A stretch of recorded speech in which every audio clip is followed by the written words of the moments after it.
A biblical perspective on life, culture and current events. This is 2020 on Vision.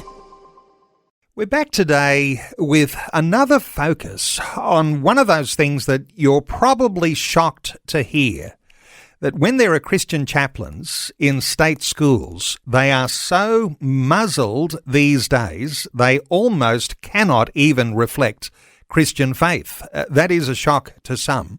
We're back to talk some more about chaplains today, and not chaplains in a Christian school setting, but chaplains who are a part of a secular state school system.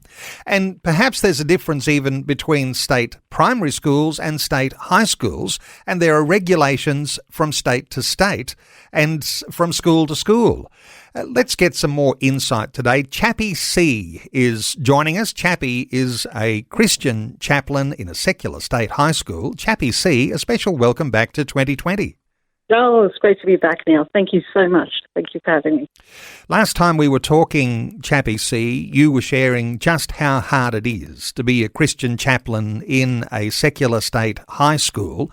I wonder if you can just recount a few things for us, because you can't talk about God and you can't mention the name of Jesus. What else can't you do?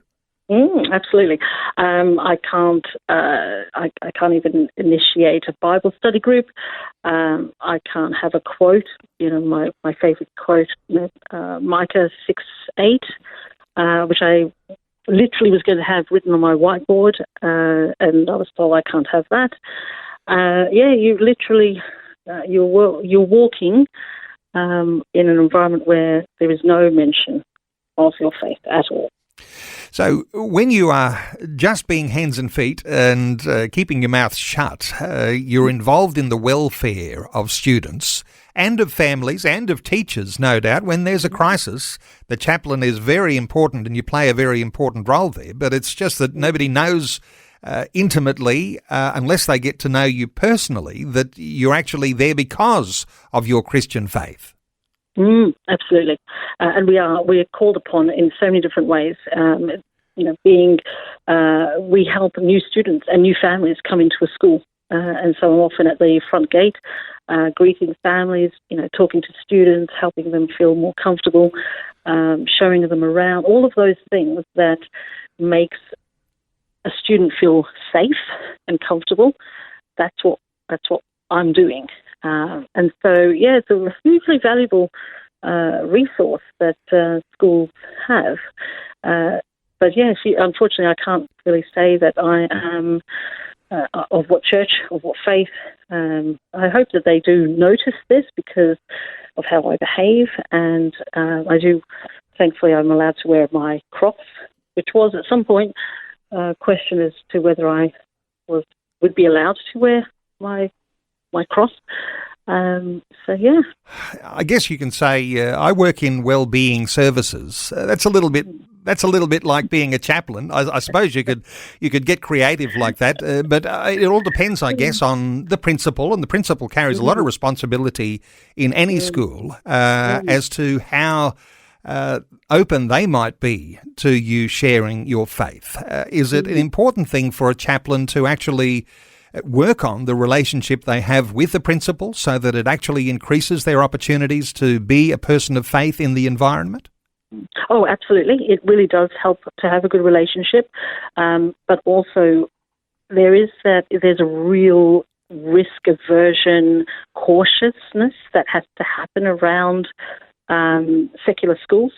And always, this thought, well, is talking about Christianity excluding anyone else and any other faith or non-faith? So even if the principal has a level of faith and may not be, fully walking in the light of Jesus, they would probably err on the side of caution and not do it in case it's offending someone in the community.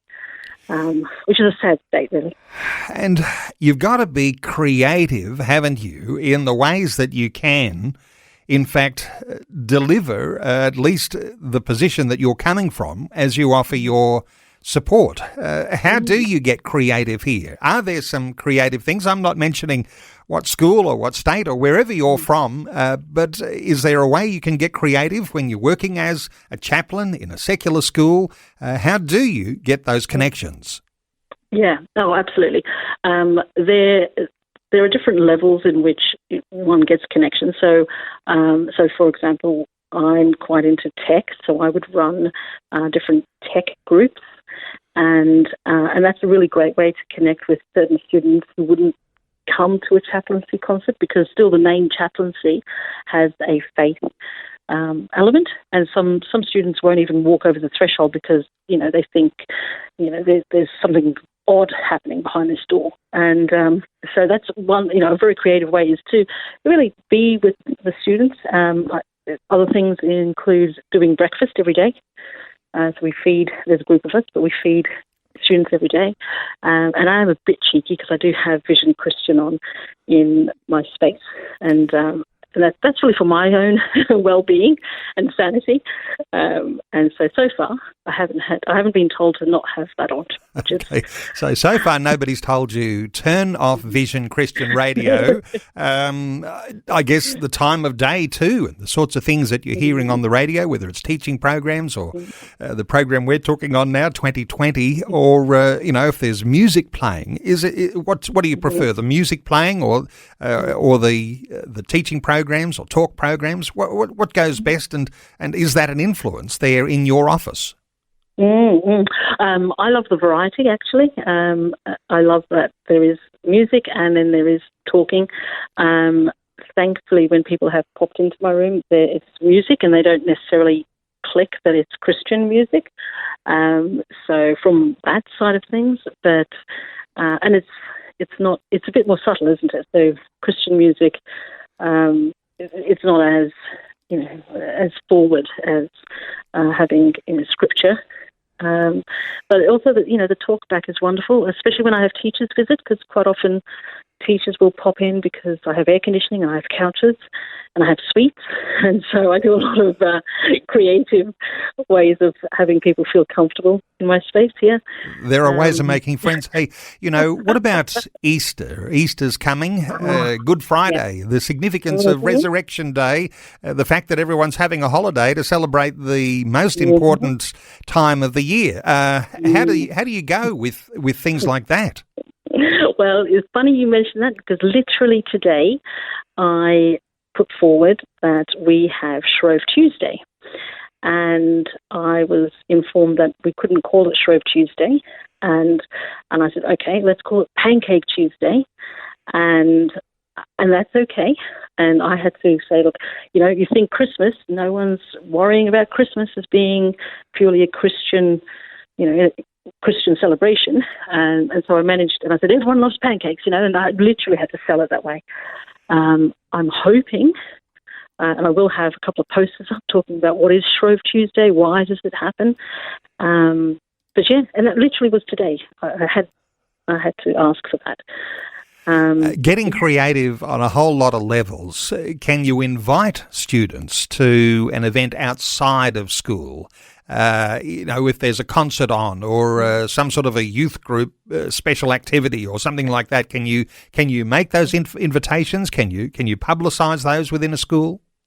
I'm actually putting a list together with a fellow Christian in my school of the different things that happen in local youth groups, because there's amazing things, laser tag and this and that and the other, and camps. I'm yet to work out how I'm allowed to publicise it. I may just put them in my window and make it as subtle as I can. I'm not totally convinced I can publicise it overtly. But yes, because there are so many wonderful things for youth, and a lot of the youth within the secular environment just are at a loss to know what to do with themselves of an evening or of a weekend. And this is where they can actually make some amazing friendships and experiences. There's pressure on you as a chaplain. Do you mix with other chaplains from other schools?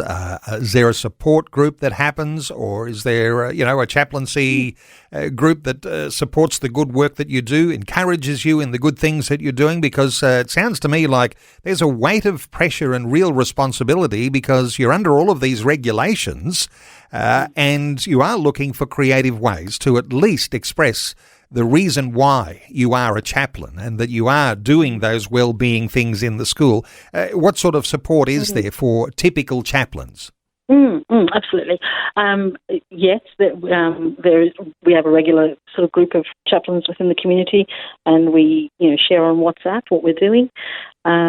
Chaplaincy within primary versus secondary is different. You have different challenges, different ways of approaching. But it is lovely to know that we're not alone in this environment. Of course, the other element is how do we as chaplains cope with some of the traumas that we get told about?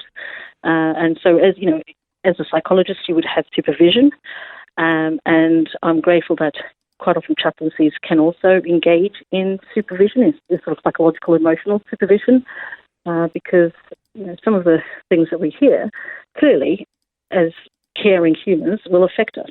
So that's amazing, and I think just sharing that with each other. I do have I must say, my church. There's a couple of people who were previously chaplains who have literally offered me their mobile number, and I just can message them, pray, and they will drop everything and pray for me if there's a situation I need prayer for. So I tend to end up phoning them if there's a particularly harrowing day. Wonderful having that sort of backup when you're on the front line, and that's what you are as a Christian chaplain in a secular state high school. And it's a disturbing thing to think, and it's a shock to some, no doubt, that the regulations are so tight around chaplaincy that you can't even express any dimensions of your faith. Well, wonderful hearing from you once again, Chappie C. And for listeners, I'm not giving any way that you can personally connect with Chappie C, apart from the fact that there is a podcast that you might be able to keep your eye out for. It's the Chappie C podcast, and that'll have a lot of great insight into what's happening in chaplaincy in schools. Chappie C, thank you so much for sharing your heart with us once again today on 2020. Oh, thank you ever so much, Neil. Thank you. Thanks for taking time to listen to this audio on demand from Vision Christian Media. To find out more about us, go to vision.org.au.